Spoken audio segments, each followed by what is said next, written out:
Ceux qui font la confusion entre marketing et vente, c'est un peu comme si ils partaient directement voir l'ingénieur de travaux. Pourtant, avant cela, il y a une science bien précise qui consiste notamment à un marketing, qui consiste à rendre des personnes qui n'étaient même pas au courant du produit que tu souhaites vendre, les rendre ces personnes réellement intéressées par ton produit. C'est ça le marketing. Rendre des personnes, des visiteurs ou bien des personnes qui passaient juste comme ça, réussir à les convaincre que le produit que tu souhaites vendre, le produit qu'ils souhaitent acheter, va répondre à leurs problèmes. Donc, dans un premier temps, tu devrais d'abord identifier des personnes à qui est-ce que tu souhaites vendre. Ça, c'est le travail du marketing, c'est pas le travail du vendeur. Ensuite, tu devrais identifier les problèmes de ces personnes. Là encore, ce n'est pas le travail du marketing, du vendeur. Ça, c'est le travail du marketing.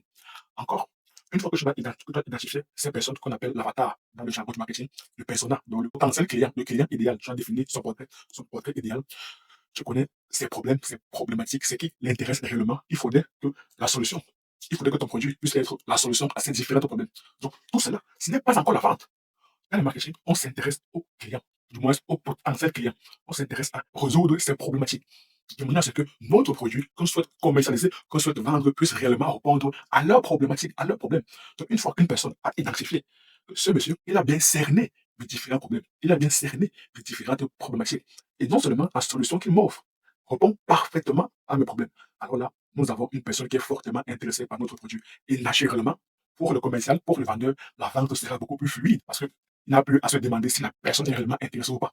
Directement, il a face à lui une personne qui viendra naturellement vouloir acheter son produit dans le vendeur. Il n'est même plus dans un processus de vente. Non, il est beaucoup plus dans une étape où des personnes voudront acheter son produit. Et il faudra toujours se rappeler d'une chose qui est primordiale.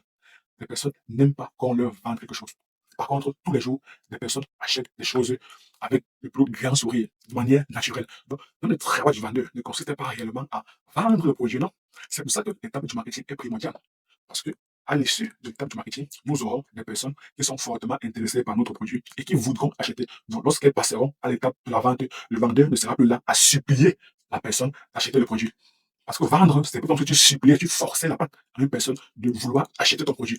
Par contre, lorsque tu as déjà face à toi des personnes qui voudront ton produit parce qu'elles savent au fond d'elles, elles savent pertinemment que ton produit est la solution à leurs problèmes. Et comme tout le monde essaye de fuir ces problèmes, alors naturellement, elles voudront acheter ton produit. Et tout ce que tu as à faire, c'est d'augmenter légèrement le prix pour montrer que toi, tu n'es pas n'importe qui, que ton produit est réellement un produit de qualité. Toi, en tant que vendeur, tout ce que tu as fait, c'est juste de jouer avec l'offre et la demande.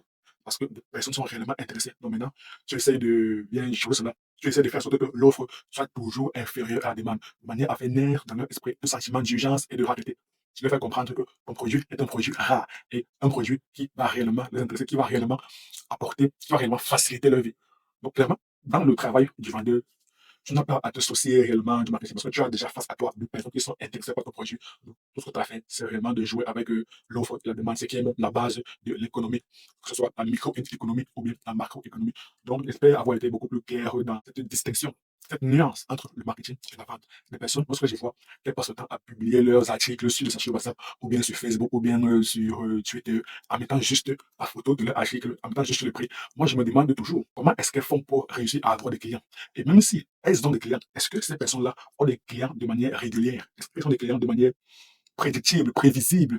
Est-ce que cela est régulièrement? Est-ce qu'il y a un flux continu de clients? Parce que moi, j'estime inutile, voire même contre-productif, d'avoir des clients de manière irrégulière, de manière inconsistante.